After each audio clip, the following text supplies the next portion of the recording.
Oh man, that was a clip from the series Black Monday. The mid-season finale is on the 12th at 10 p.m. on Showtime. Man, we got the star and the homie.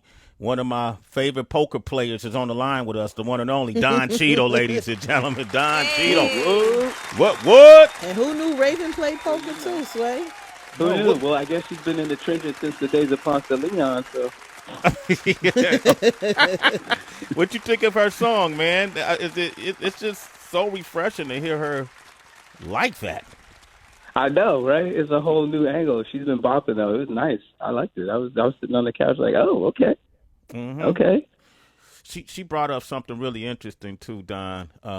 And she said how funny you are because a lot of folks, man, we know you as Academy Award nominated, Emmy nominated, Grammy winning, 2-time Golden Globe winning actor, author, director, producer, writer, and activist.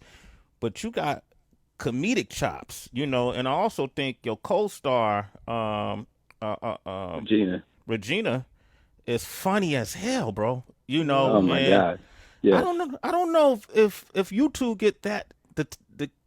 I don't know if y'all get the props for y'all comedic timing as much. You used to do stand up. I did stand up 3 weekends. Okay. Shit.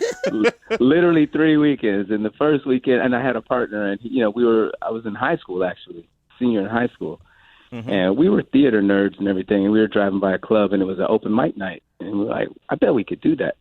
So we literally went home, like figured out some ridiculous routine, came through, did the thing, killed it. We were like, oh shit, this is easy. Came back the next weekend, killed it. We were like, oh shit, we're on our way. And then, invited some friends and family. And the third night didn't go so well. And I went, okay, that's enough of that. And that was it. That was it. That was it. I mean, there's nothing like dying on stage as a comedian. I mean, you can be in a bad play, whatever, there's other people that you're passing the ball back and forth with. It feels terrible, but to die on stage as a comedian, that's that was the death I didn't want to feel ever again. And so, hence, we have yet to see him do stand up again. That's interesting because I think about like what people go through as they're trying to find their path. And you talked about that in high school. How, when in your days of struggling as an actor, what can you remember? What's some of the like definitive bad moments you can remember in those days? Do you know, I don't have a ton of sob stories. I was really lucky. I graduated from school with a bunch of actors. We all sort of migrated down. I was in Valencia, California, which is like where Magic Mountain is. We all, at California Institute of the Arts. And a bunch of us kind of migrated to L.A., to the city at the same time. So we had this little, coven of actors, this little group of actors that all supported each other. And I used to, when I had an audition, I would bring all of my friends with me that were right for the audition because I knew that one of us had to get the role because we were all like pooling our money. So I'd go in, and if I didn't get it, I'd be like, "Yo, can you see my friend Glenn?" And Glenn would come out and he'd go, "Hey, my friend Jeff is here. He's right for it." And so one of us had to get it. We didn't want somebody outside of the clique to get it, but we were cool if one of the other of us got it because, like I said, we were all kind of taking care of each other. So it was in that way, it was a pretty, we had a lot of insulation, and it was kind of cool. And I actually never had another job besides acting to support myself. So I can't really, I mean, I went to professional waiter school because when you graduated from professional waiter school, you're supposed to get all the good tips, all the best restaurants in LA. And the day I graduated, I got a job. Not as a waiter, but as an actor. So I never used it. So I just lucked out. You hear that, Heather? That's incredible. I'm just like, man, that's incredible. Incredible. Don, really quickly, hi, this is Heather. A lot of people, we were talking about you and poker, and every time you ever came to the studio, you and Sway always talked about poker. But during this quarantine, how are you like exercising that part of it? Are you online playing? Like, what are you doing? That's hilarious that you would ask that because literally just last night I was like, all right, let me sign on to Poker Stars and see what's up. But it was a specific, I mean, but you can't play for money online anymore, really. You know what I mean? And you can do stuff on Venmo. Like, you can be in a tournament and you can be in a cash game and pay each other offline on Venmo and everything. It's not really the same. But my friends, throwing a couple of charity tournaments for, workers during this COVID-19 thing and for different charities at this time. So that's the only time I haven't really even dealt with it since then. I have a home game, and all of us have threatened to get online and try to do it, but it's not the same as, sitting across from somebody and being able to read stuff and look at their chip stack and look at how they play and all that stuff. So I'm just reading more. I was talking to my friend that works at Lucky Chances up in the Bay, Don, and she was asking me, do I miss playing? And I said, nah. It's funny. I haven't even had the urge to play during the quarantine, which, too, is a good thing, because sometimes you feel like you're addicted to the shit. You know what I mean? And so knowing that, not having that urge made me feel kind of good. But she was like, well, why not? I said, it's a social event for me with poker. Completely, yeah. It's a communal thing. Yep. And you're meeting all sorts of people, and it doesn't matter what your status is. If I'm Sway, if you Don Cheadle, or whoever is whoever, motherfuckers trying to get your bag, and that part is fun. Exactly. Yeah, all that goes out the window. They're like, oh, you got a regular gig, cool. I can get all that. That's the only reason they care if you're somebody. What y'all playing for in your house game though? What's y'all startup? Oh, we play for low money. We really play. We play for like $60 and unlimited buy-ins, and it's not a tournament. Okay. Now there's some other games that are playing around that are not quite $60, a little more than $60. But for me, it's just the being with the people and drinking and smoking on something and hanging out and having fun. It's not. I don't need a ton of money on the table to have a great time. Okay, that's real. Don Cheadle was here, man, and I was watching the different episodes of Black Monday. I got the Heather, I got the screeners, so I've been watching the season and saw Snoop Dogg has actually came on board. Correct, yeah. Don? Talk about that in that Snoop first. Came on. Yeah. That was wild. That was wild. I think Regina. I'm actually giving Regina credit for getting him on the show. He was a fan of the show. He's been a fan of the show. He and I have been trying to figure out some way to do something, together. This wasn't together. He was playing Mo in a reenactment of America's, kind of America's Most Wanted thing. But he just wanted to come on. So she called him. She's like, "So Snoop, there's this role on Black Monday," and he's like, "Yes." She's like, "Well, wait a minute. Let me tell you what it is." Wow. She's like, "I don't care what it is. I want to come on. I fuck with y'all." So it was nice. I get the impression that it's a really family environment with the cast of Black Monday. By the way, the whole the episodes, it's the way it's shot and the pacing of the show, the way it's edited.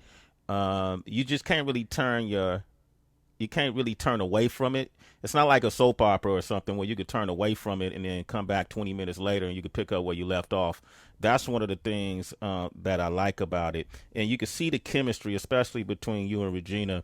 And we had Regina on the show, and we asked her, what is it like being on that cast, because everybody works so well? And do you guys even communicate, especially during this quarantine time? This is what Regina had to say about working with you. I love working on the show. I love my co-stars. So for me, it's like playtime, but like grown-ups with playtime. And I'm glad people finally get to see it. I get to finally see it too, because I never see it when we're working. Since you've been on quarantine, have you spoken with Andrew or Don? We stay on a group chat all the time. We'll speak by phone. I spoke to Andrew maybe 2 days ago. I spoke to Don a few days ago. He's a cool. You know what's crazy? I don't know who was talking to me about it, but remember Earl Manigault? Yeah. I completely forgot that Don played him. The GOAT. Yeah, man. Regina's so fun though. We call her morning She's voice the now. best. Isn't she? And she mentioned Earl. Who has been the favorite character, the favorite real person for you that you portrayed, or one that may have impacted you the most? Wow, that's a hard one. I don't even know that I could answer that one. That was really I mean, I've been fortunate to be in a lot of really cool projects and to portray a lot of different people. But I imagine the one that had the greatest impact on my life would have to be, Paul Rusesabagina in Hotel Rwanda, because that's a movie that, got me into the activism around Sudan and Darfur, and took me literally. I went around the world with that, and testified to the Senate at the Senate, and went to the State Department and co-authored a couple of books with John Prendergast, and did book tours, and just really kind of supercharged that part of my life in a way that no other role has jumped off of the screen to become something that was a real life mission. Mm-hmm. Wow, and that was a great movie. Don Cheadle was with us. We're talking about Black Monday. We got a lot of people on the phone lines. I'll be remiss if I didn't get to him. Brian from West Virginia is on the line. Brian, good morning. Hey, Brian. How you doing? Doing great, man. Say what's up to Don Cheadle, man. Don, what's up, man? Hey, how you been, Brian? Good. It's good. I'm good, man. Hey, I'm a big fan of yours, man. Love you in the Avengers movies, man. But my favorite role was when you played Mouse, man. You remind me of my best friend that passed, man. But love that role. You and Denzel, y'all killed that, man. Thank you. I appreciate it. Yeah, that was a good one. I had a lot of fun on that one for sure. Yeah, y'all were supposed to do a bunch of those. Yeah, just the gangster mentality, man. That I was wondering, like, is that really him, man? I mean, you killed that role, man. that really you, Don? No that movie, like, put me right there, man. I was like, I'm gonna follow this dude from now on, man. Yeah, I love that role, man. But keep doing the good work, man. I love it, man. Appreciate it, Brian. All right, Don Cheadle's here. He brought up Avengers, man. I know the Avengers Endgame had a lot of people crying in theaters because of that final scene at the end of the battle with Thanos. People like literally were crying, man. I was watching this. Oh yeah. That was so emotional. Was it as emotional filming it? Are you film when you see that end scene? Well, it was different because, for us, Robert was done, so it was a different impact for us, for the actual person, not the character, but really like, wow, this is really the end of an era. Mm-hmm. And, over the course, that was 11 years, I think that the first one that I was in, Iron Man 2, that was 11, 12 years ago now. So that's a long time to, keep coming back and being with these people over and over again. And people had, marriages and divorces and kids and deaths in the families and just all kinds of, things that people go through over the course of their lives that we all kind of, went through together and apart and then together again. So it was it was a big deal. And people don't play about their Avengers. They're like, that's real to people. Yeah. So it was amazing to see the reactions that people had to it, and really, made you feel good that you did something that people really, that really touched people in that way. I find it fascinating, Don Cheadle, because a lot of times we'll have actors here and we'll do a game called what's the game we do, Heather Tracy, where we knowledge of self, and we'll ask them about their old roles that they played, and they barely remember. When we asking you about all these roles you played, it's almost like you played them yesterday. How do you ever let it go? How are you able to store all of this? And I mean, I'm sure there's some you would mention that I would say I forgot, maybe even if I hadn't forgot, because I don't want to think about them. But but for the most part, we're very lucky to do what we do, and I am fully aware of how rare it is to have these experiences, and they stick with me. I mean, aspects of them go away, but certain aspects of them I'll never forget. Places that I've been and things that I've gotten to do, people I've gotten to meet. Having Savion Glover be my tap instructor when I did Sammy Davis Jr. and like something like that is just.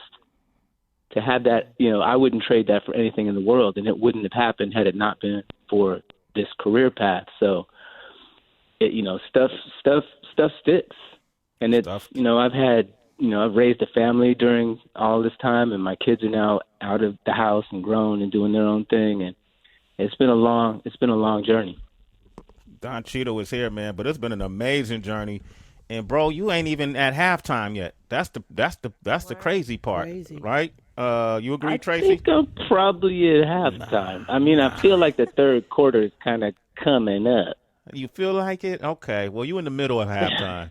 The show just started. You look good on the court. That's really what it's about. I appreciate it. Thank you, Heather. Appreciate it. You're so welcome, Don. It had me thinking about, to Sway's point, how everyone's had to make these life adjustments, obviously, with quarantine and social distancing. And I noticed amongst a lot of people in the public how folks were surprised to see people like Diddy and Kevin Hart with gray beards and gray hair, because we're used to seeing it very darkened. And it had me wondering if men care as much about their appearance, about especially appearing youthful as women, because in Hollywood, we've spoken to a lot of actresses who have felt a lot of pressure to compete with, the young 20-something-year-old that's coming in. Yep. And I think about all the wrinkle creams, yada, yada. Is there a lot of pressure for men to also appear youthful in order to be successful? I think, unfortunately, there's a double standard with that, and men tend to get away with it more. And, the patriarchy says that, that's, distinguished and good looking. And, I think it's just, some baked in ideal that we have had that doesn't really hold water. But yeah, I think there is a lot of pressure for women to look a certain way and to try to compete. And if you look at the roles, I mean, now, thankfully, with streaming and many more platforms for a lot more stories to get out there, there's a lot more opportunities for women of all ages and people of all, every rank and file to do things. But yeah, there has been traditionally, a sunset, excuse me, a sunset on women's roles, and a real pressure to maintain this youthful aspect when guys haven't had to worry about it. And it's so funny because I'm on a thread with a bunch of dudes too, like Cedric, the Entertainer, and Anthony Anderson, and George Lopez, and Chris Spencer, D.L. Hewley. We're all on this thread together. And when this thing jumped off, I was like, I can't wait to see all y'all start posting with all your gray. Some of y'all over here have been like, I roll around with the gray. I just roll around gray because I'm like, okay, right. It's just what it is. I'm not trying to hide it. It's harder to deal with that. And I said, I can't wait to see y'all in there. And they're like, oh, it ain't no thing, bro. You just got to do this and that. And they kind of took me through the steps. I was like, oh, okay. But I'm not going through all of that. I got other things I need to do in the day. I heard that. Who's the funniest on the thread? Oh, my God. All of them. Yeah. Every last one of them. Wow. That thread, that sounds like the name of the movie you all should make, The Thread. Well, we've been threatening to do a bunch of stuff, than just threatening. It's everybody's so busy. But no, at any given day, somebody will say something on that thing where you win, shut it down. There's nothing else to say. They're, 5 of the funniest dudes ever. Damn, I would love to see that thread. Don Cheadle is with us. Season 2 of the series Black Monday. Mid-season finale is Sunday, April the 12th. Before you go, man, what was it like working with LeBron James on Space Jam 2? Oh, we had a ball. Yeah, we had a real good time. Yeah, it's hopefully we'll see it next summer. I know that we're going to have to at some point, get into some reshoots and possible additional photography and stuff like that. It's going to be hard to do with the kid because CJ is going to be 6 feet by the time we get out of this quarantine. You know how fast kids grow. And if he grows to his feet, Lord help us. Yeah. But we had a great time. He's consummate professional. And, I kept telling him, you can be a lot more of a diva than you're being right now. You're LeBron James, right? You could do a whole bunch of shit and everybody just have to deal with it. And he would just crack up because, he would never think of it. And he's a super team player and just always down to do whatever. And it's a very foreign vibe for him. You know what I mean? He doesn't work 14 hours a day, most days. And he's also dealing with an injury at the time and, coming back and all the trade stuff was happening. All this was going on at the same time, you know, as we were shooting this movie. So to be able to keep all of those different bends of his life, you know, separate and still show up every day and do what he needed to do, it was impressive. Wow. Don, man, I appreciate you, man. It's always great talking with you. No It's been a doubt. while. And when the quarantine is over, if you're in New York, please come by the room, man, and hang out with your tribe, okay? Anytime. Love y'all. Love you too, Don Cheadle. And man, I got to get in on this poker game, bro. Come on, man. Anytime. Come on down. The good thing about this one is you don't have to beat yourself up about it when you get felt it. You know, $60 buys you right back in. Okay, cool. You just assuming I'm going to lose my money, but thank you, Don Cheadle. Oh, that's definitely going to happen. That's definitely going to happen. Hey, Wow. I appreciate it, man. Okay, Nostradamus over here. Okay, all right. Hey, man. Wow. I'm taking that one. That's an ill ass name, Don. Nostradamus is fucking fire. Oh, I love that one. Okay, that's Twitter, what's up. hang on. All right. Give it up for my man, Don right, Cheadle. Take care, All brother. right, We peace got out. Celebrity Wire up next. Yup, and Lil Nas X, he has a secret to share with us. Shade 4-5, Sway in the morning. Let's go.